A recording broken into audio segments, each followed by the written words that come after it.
Hello student, I hope you all are good. तो आज हम न्यूमेरिकल्स के क्वेश्चन को देखते हैं। न्यूमेरिकल्स को देखते हैं यहाँ। तो क्या ये एनसीईआरटी बेस्ड पहला न्यूमेरिकल है। इसमें लिखा है कि 0.4 माइक्रोकुलाम के एक छोटे आवेशित गोले पर -0.8 माइक्रोकुलाम के एक दूसरे छोटे गोले पर वायु में बल 0.2 न्यूटन है। तो क्या तो यानी कि इन दोनों के बीच जो वायु में रखे गए हैं, ये इनके बीच जो बल लग रहा है वो 0.2 न्यूटन है। दोनों गोलों के बीच की दूरी आपको निकालनी है कि कितनी होगी, पहले गोले के कारण दूसरे गोले पर बल कितना होगा। ठीक है, तो स्टार्ट करते हैं।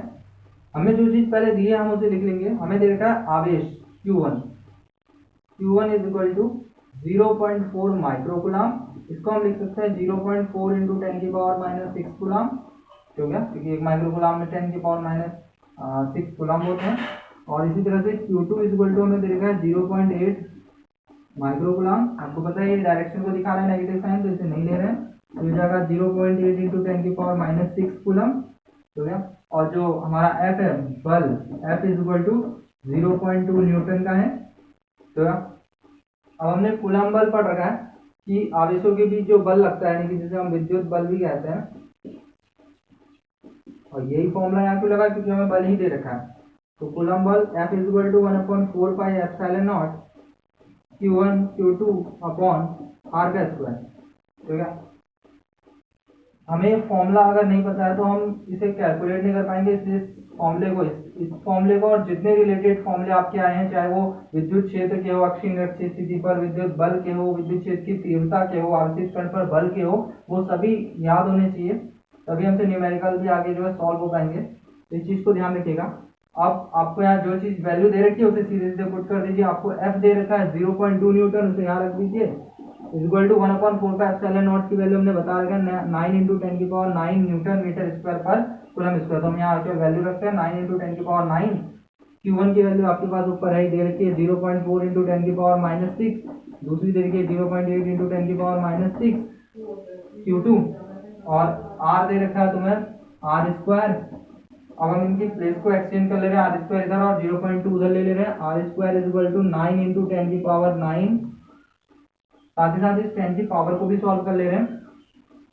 -6 एंड -6 -12 और 9 -12 दैट इज 10 माइनस 10⁻³ -12 हो जाएगा। और 9 में से माइनस करेंगे तो 10⁻³ हो जाएगा।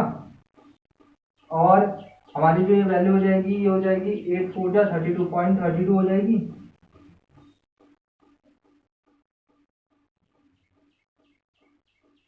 .32।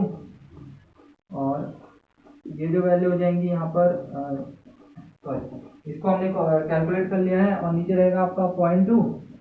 ठीक है, अब हम क्या करते हैं, इस 0.2 से इस 32 को अगर हम डिवाइड करेंगे तो ये हमारा कुछ 1.6 करके आएगा। और उसका एक पॉइंट अगर यहाँ चढ़ा देते हैं तो मतलब ऊपर 10 की पावर में ले लेते हैं, तो 9 इंटू 10⁻⁻2 एक पावर कम हो जाएगी और ये सीधे सीधे 16 हो जाएगा। उसे 32 को डिवाइड कीजिए 16 आएगा, क्योंकि मैंने एक पॉइंट को यहाँ ले लिया है इसलिए यहाँ सीधे 16 लिख दिया है। आर का स्क्वायर ही है, तो आर बराबर क्या होगा 3 इंटू 4 इंटू 10⁻⁻2, ये 3 का और ये 4 का, और ये हो जाएगा आर इज इक्वल टू 3 4 जा 12 सेंटीमीटर कह दीजिए, या फिर इतना 12 इंटू 10⁻⁻2 मीटर कह दीजिए। ये तो इन दोनों के बीच की दूरी। तो हमें पता चल गया इनके बीच की जो दूरी रहेगी वायु में वो इतनी रहेगी 12 सेंटीमीटर। अब बी पार्ट कह रहा है, ये इसका ए पार्ट था, इसका बी पार्ट कह रहा है कि इन पर बल कितना लग रहा है। ठीक है, इस गोलों के कारण एक दूसरे पर बल कितना लग रहा है। हमें पता है कि जो कुलाम बल है जो है न्यूटन के तृतीय नियम का पालन करता है।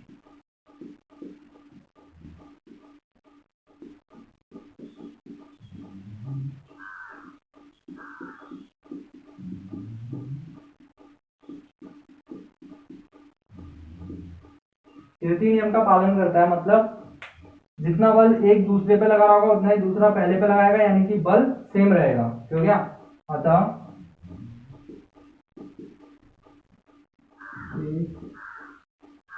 आवेश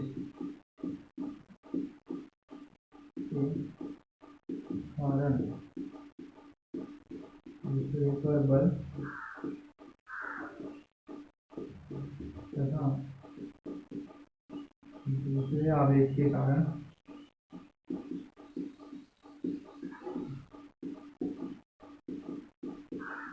पहले पर बल समान होगा। अर्थात ये दोनों बल जो है एक के कारण दूसरे पर पहले के कारण जो होगा, जो बल लग रहा है वो समान होगा और दिशा इनकी विपरीत होगी, दिशा विपरीत होगी।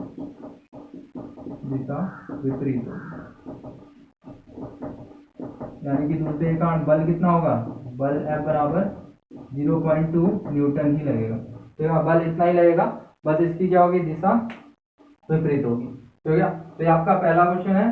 सीधे सीधे फॉर्मूले में हमने इसको रखा था और सीधे यहाँ से आर कैलकुलेट कर दिया था। दूरी हमारे पास आ गई थी 12 सेंटीमीटर और उसके बाद कूलाम का जो कूलाम बल है वो न्यूटन के थर्ड उसको भी फॉलो करता है। तो उसी से हमने जो है ये बता दिया कि दोनों बल बराबर होंगे लेकिन दिशा विपरीत होंगी। उससे कोई मतलब नहीं है। बल कैलकुलेट करना था, बल कितना होगा, केवल रिजल्ट निकालना था, तो वो 0.2 न्यूटन ही होगा। ठीक है, तो आपको ये समझ में आ गया होगा। इसका स्नैपशॉट ले लीजिए, हम अगले क्वेश्चन की ओर चलते हैं।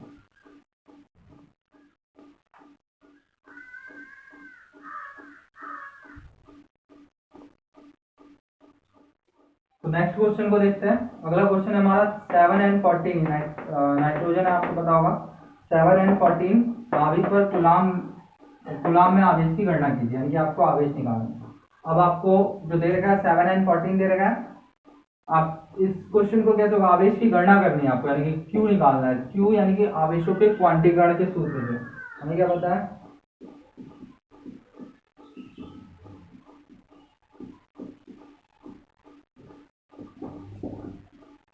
क्वांटीकरण से हमें पता है Q इज इक्वल टू हमारा होता है, Q इज इक्वल टू होता है हमारा NE, Q is equal to NE। तो यहाँ पे हो जाएगा हमारा Q is equal to, sorry, तो हम 7 and 14 की बात करें तो इसमें जो होगा हमारा नाभिक में 7 and 14 नाभिक में 7 प्रोटॉन तथा 7 न्यूट्रॉन होंगे। क्योंकि 7 प्रोटॉन है तो या फिर इसे ऐसे लिख सकते हैं, 7 प्रोटॉन है तथा 14 माइनस 7, टोटल 14 है, 14 में 7 गए तो 7 न्यूट्रॉन होंगे। अब जो प्रोटॉन पर आवेश है, प्रोटॉन पर आवेश जो है वह 1.6 इंटू 10 की पावर माइनस 19 कूलम, और जो न्यूट्रॉन पर आवेश होता है वो 0 होता है। हमें पता है कि न्यूट्रॉन पर आवेश क्या होता है, 0 होता है। ठीक है, शून्य रहता है। तो आवेश नाभिक पे जो आवेश होगा सिर्फ प्रोटोनों के कारण होगा, तो हम प्रोटोनों के कारण ही निकालेंगे। हमारे पास फॉर्मूला है Q equal two plus minus NE, क्योंकि नाभिक क्या है इसलिए Q इक्वल टू सीधे सीधे NE। तो आवेश निकालना है Q, N हमारे पास है यहाँ पे, हमें पता है कि ये नंबर, ये क्वांटीकरण के सिद्धांत में सबसे पहले आपको पता होना चाहिए कि जो किसी भी वस्तु का आवेश होता है वो E के पूर्ण गुणज के रूप में होता है, यानी कि इलेक्ट्रॉन के पूर्ण गुणज के रूप में होता है, ये भिन्न या दशमलव के रूप में नहीं होता। तो N की वैल्यू यहाँ देख लेते हैं, 7 इंटू 1.6, हमें E की वैल्यू पता है, इलेक्ट्रॉन की क्या होती है, ये 1.6 इंटू 10 की पावर 19 कूलम, और ये हो जाएगा आपका 11.2 इंटू 10 की पावर माइनस 19 कूलम, यानी कि जो आवेश होगा वो इतना होगा। तो यह सिंपल सा क्वेश्चन था, हमें सिर्फ ये पता करना था कि इसमें प्रोटॉन कितने, न्यूट्रॉन कितने, क्योंकि नाभिक पे दो ही चीजें होती है, प्रोटॉन और न्यूट्रॉन। प्रोटॉन हमारे साथ थे और न्यूट्रॉन भी साथ थे। न्यूट्रॉन से कोई काम, कोई मतलब नहीं रह गया, क्यों, क्योंकि न्यूट्रॉन पर आवेश ही नहीं है। तो जो नाभिक में आवेश होगा वो सिर्फ प्रोटॉनों के कारण होगा। तो आवेश का क्वांटीकरण का फॉर्मूला होता है कि किसी का भी कोई भी वस्तु है उसका आवेश E के पूर्ण गुणज के रूप में होता है, यानी कि Q इक्वल टू NE, और N हमारे पास 7 है ही, हमने यहाँ निकाल दिया, प्रोटॉन जो है 7 है, इंटू 1.6 इंटू 10 की पावर माइनस 19 कूलम, ये हमारा आंसर आ गया। ठीक है, तो इसे नोट कर लीजिए, देन आई रेज।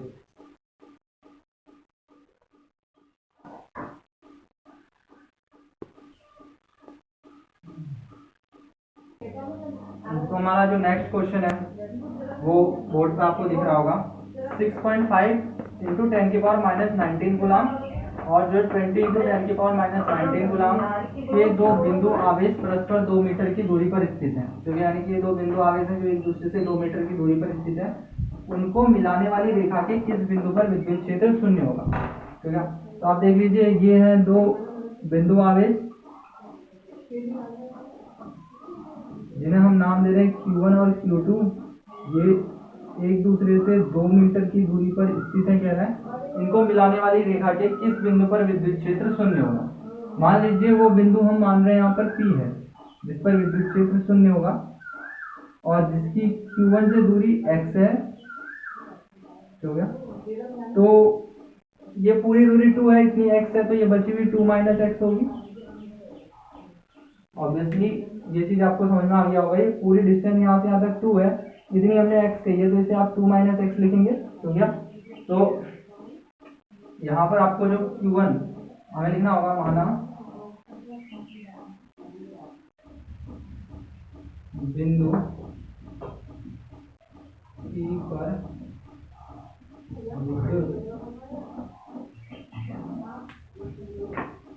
विद्युत शून्य होगा,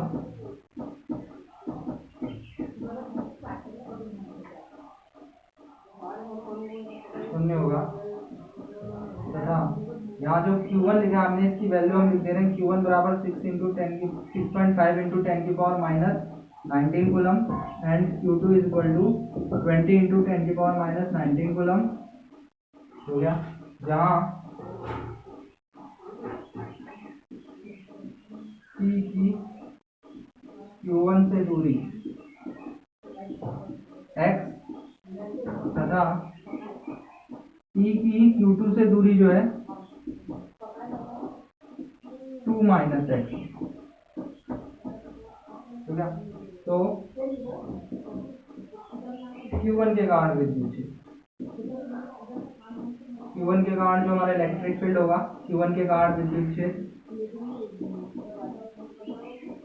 इसको हम E1 से डिनोट करेंगे 1/4 pi epsilon naught Q1 upon R का स्क्वायर लिखूंगा। R नहीं, हमने यहाँ x माना है तो इसे x का स्क्वायर लिख लेते हैं यहाँ।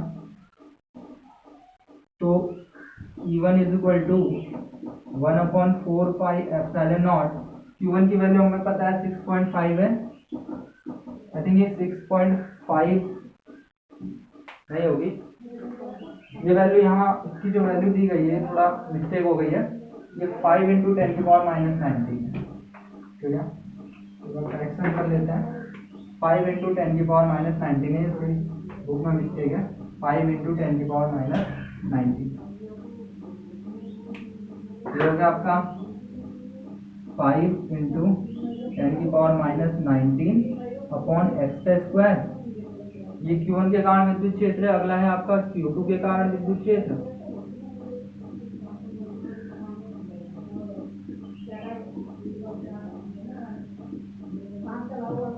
Q2 के कारण जो विद्युत क्षेत्र है E2 is equal to 1/4 pi epsilon naught, Q2 की वैल्यू आपको यहाँ दी गई है 20 इंटू 10 की पावर माइनस 19 अपॉन जो भी इसकी डिस्टेंस है Q2 से लेके P तक, ठीक है ना। Q2 के कारण P पर लिख सकते हो आप यहाँ पे, P पर विद्युत क्षेत्र, और Q2 के कारण भी P पर, ठीक है, P पर विद्युत क्षेत्र। तो E2 इज इक्वल टू यहाँ से आते की जो डिस्टेंस है आपके पास 2 माइनस एक्स का होल स्क्वायर, ठीक है। प्रश्नानुसार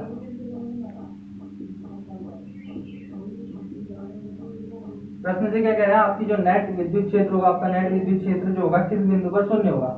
यानी कि प्रश्नानुसार आपसे कहा गया है कि E1 माइनस E2 जो नेट विद्युत क्षेत्र है, ठीक है ना, इसको हम नेट विद्युत क्षेत्र लिखते हैं यहाँ।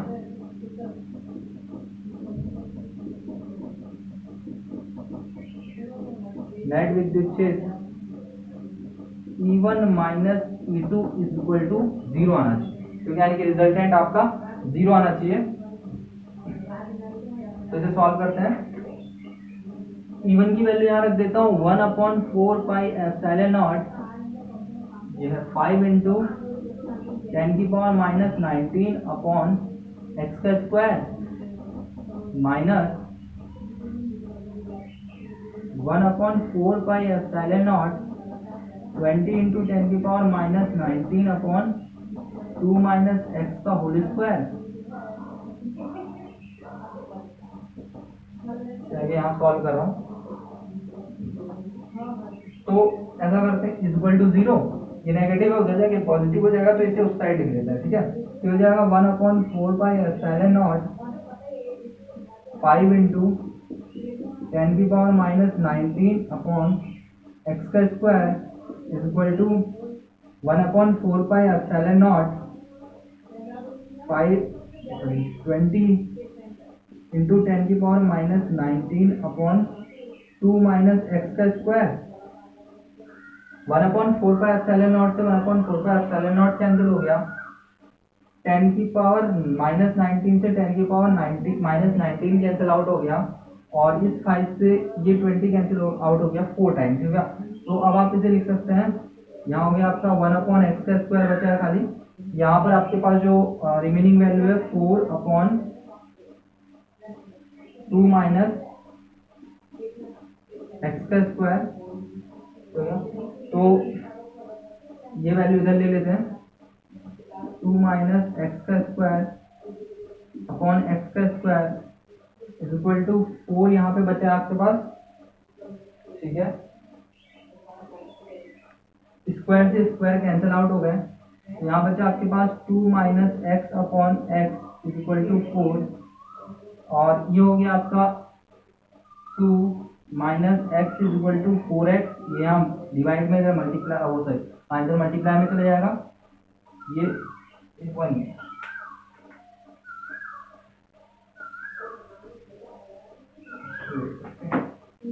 तो यहाँ इसका होल स्क्वायर ओपन कर देता है। हाँ, तो ये इस साइड आ जाएगा, हमने उस साइड की वैल्यू को चेंज नहीं करी थी, इसलिए हमारा आंसर थोड़ा सा और आया। तो ये स्क्वायर स्क्वायर हटा देते हैं यहाँ से, 2 माइनस एक्स अपॉन एक्स, क्योंकि हमने यहाँ वैल्यू चेंज कर दी, इसके स्क्वायर हटा दिए हैं, तो यहाँ पे भी हमारा जो वैल्यू हो जाएगी वो 2 हो जाएगी, क्योंकि जो 4 का रूट होता है वो 2 होता है। यहाँ स्क्वायर हट गया दोनों जगह से, तो समझ लीजिए यहाँ रूट लगाया तो ये 2 हो गया। ठीक हो गया, तो इस साइड चला जाएगा 2 minus x equal to 2x, ये उस साइड चला जाएगा 2 equal to 2x plus x. इसके आगे मैं यहाँ सॉल्व कर रहा हूँ लास्ट कॉर्नर पे, तो 2 is equal to 3x, x is equal to इसके नीचे आ जाएगा 2/3 मीटर, क्योंकि ये डिस्टेंस है। ठीक हो गया, तो हमने सिंपली क्या करा, सिंपल पर कैलकुलेशन थी। मान लिया हमने कि बिंदु P पर विद्युत क्षेत्र आपका क्या होगा, 0 होगा। तो Q1 की वैल्यू जो है आपको दे रखी है यहाँ पर, और Q2 की वैल्यू आपको दे रखी है। P की जो Q1 से दूरी है वो x मान रहे हैं, और Q2 से दूरी 2 माइनस एक्स कह रहे हैं। तो Q1 के कारण जो P पर विद्युत क्षेत्र होगा वो कुछ इस तरह लिखा जाएगा, 1/4πε0 Q1 अपॉन एक्स का स्क्वायर। ठीक हो गया, यहाँ आपको Q1 की वैल्यू पता है, तो ये वैल्यू हमने यहाँ रख दी, एक्स का स्क्वायर Q1 से P तक की दूरी है। उसके बाद Q2 के कारण P पर विद्युत क्षेत्र E2 इक्वल टू 1/4πε0, इसकी वैल्यू पता है हमें Q2 की 20 इंटू 10⁻⁻19 2 माइनस एक्स का स्क्वायर। ठीक है, तो हमने लिखा प्रश्नानुसार। हमारा जो प्रश्न कह रहा है वो कह रहा है कि किस बिंदु पर विद्युत क्षेत्र 0 होगा, यानी कि विद्युत क्षेत्र का जो नेट मान होगा उसे हम E1 माइनस E2 दिखाते हैं, तो E1 minus E2 equal to 0 कहाँ पर होगा। तो E1 minus E2 equal to 0 जैसा उसने क्वेश्चन में कहा था वैसे ही कर दिया हमने, इसमें से इसको माइनस कर दिया, क्योंकि ये माइनस का साइन था, इसका 0 था, तो इधर जाके पॉजिटिव बन जाता, तो इसको उधर कर दिया, और 1/4πε0 से 1/4πε0 कैंसिल हो गया। 10⁻⁻19 से 10⁻⁻19 कैंसिल हो गया, 5 से 4 टाइम कैंसिल हो गया। देन यहाँ 1/x square 4/2 minus x square हो गया। एक्स वाले जो टर्म थे एक साइड पे लिए, यहाँ ऊपर चला गया मल्टीप्लाई में, और नीचे डिवाइड में एक्स स्क्वायर आ, दोनों साइड से स्क्वायर हटा तो यहाँ रूट लग जाएगा। ठीक हो गया, तो ये चीज ध्यान रखनी होगी, दोनों साइड से स्क्वायर हट गया, ये से स्क्वायर हट गया, ये दोनों स्क्वायर हट गया, तो यहाँ भी रूट, यानी कि होल इक्वेशन हमारी कन्वर्ट हो गई। तो 2 minus x upon x equal to 2x, और इस तरह से इसको सॉल्व कर दिया, 2 माइनस एक्स 2x, इसको उधर ले जाके हो गया 3x, और x की वैल्यू आ गई 2/3 मीटर। इसका मतलब हो गया कि 2/3 मीटर पे क्या होगा, विद्युत क्षेत्र 0 होगा, यानी कि दोनों आवेशों के कारण जो 2/3 मीटर पर है वहां पर विद्युत क्षेत्र क्या होगा, 0 होगा, विद्युत क्षेत्र 0 होगा, 0 होगा। ठीक है, आई होप आपको ये समझ में आ गया होगा। आप एक बार इसको स्नैपशॉट ले लीजिए।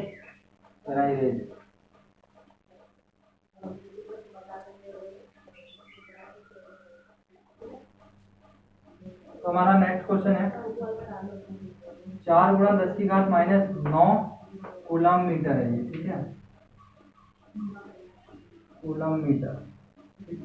तो सीएम नहीं पढ़ेंगे, मैंने कैपिटल को कैपिटल सी बना दिया, तो कूलम है ये, कूलम मीटर द्विध्रुव आघूर्ण वाला एक विद्युत द्विध्रुव, ठीक है, यानी कि आपको द्विध्रुव आघूर्ण दे रखा है विद्युत द्विध्रुव का, इसको जो है 5 गुणा 10 की घात 4 न्यूटन प्रति कूलम परिणाम वाले एक समान विद्युत क्षेत्र की दिशा में 30 डिग्री के कोण पर झुका है, ठीक है ना, यानी कि एक विद्युत द्विध्रुव है जिसका जो रिजल्टेंट है वो 4 गुणा 10 की घात -9 कूलम मीटर है, इसको एक विद्युत क्षेत्र, इस विद्युत क्षेत्र का जो रिजल्टेंट दिया आपको 5 गुणा 10 की घात 4 न्यूटन प्रति कूलम है, इसमें जो है ये एक समान विद्युत क्षेत्र की दिशा में 30 डिग्री के कोण पर झुका हुआ है, ठीक है, यानी कि थीटा आपको दे रखा है। द्विध्रुव पर कार्य करने वाले बलाघूर्ण का परिमाण ज्ञात कीजिए।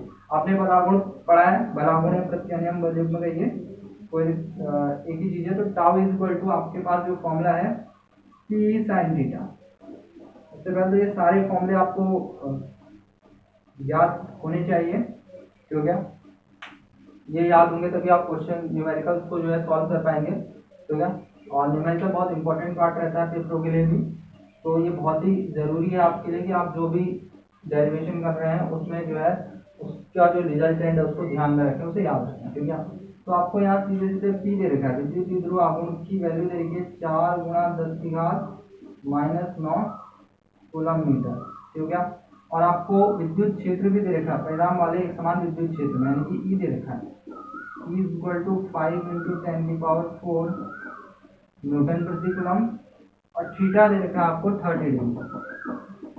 तो यहाँ रख देते हैं tau is equal to P की वैल्यू 4 × 10⁻⁹ इंटू ई की वैल्यू 5 × 10⁴ और साइन थीटा आपका 30 डिग्री, ठीक है। अब आपको अगर ये सीधे फॉर्मूला अच्छे से लर्न, ये डेरिवेशन आपको आता है, ये फॉर्मूला आपको अच्छे से याद है, तो उस समय पर आप सीधे सीधे इसमें टाउ की वैल्यू निकाल सकते हैं, यानी कि इसमें बलाघूर्ण कितना होगा वो याद कर सकते हैं। तो देखिए 4 5 जो आपका हो गया 20 इंटू 10⁹ में से 4 या माइनस का 5 इंटू साइन 30 की वैल्यू होती है,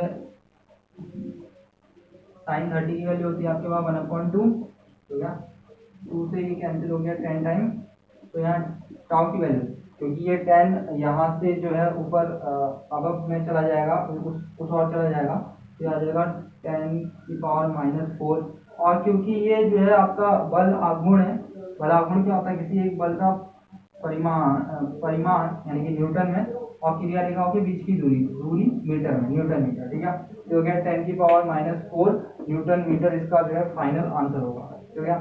तो ये हो गया आपका सीधे सीधे आंसर आ गया है, ठीक, आप इसे सीधे नोट कर सकते हैं इसी तरह से। और अगर आपको इससे ज़्यादा और न्यूमेरिकल्स बनाने हैं तो आप अपने अनुसार अकॉर्डिंग बना सकते हैं। मैंने आपको हर किसी का एक एक जो है क्लू दे दिया है। आपके पास बुक नहीं है तो आप NCERT ऐप्स होते हैं कई, प्ले स्टोर में जाके आप उन ऐपों को डाउनलोड कीजिए, जो आप ऐप आपको सुटेबल लगता है उसमें आपको कोई NCERT की बुक मिल जाती है।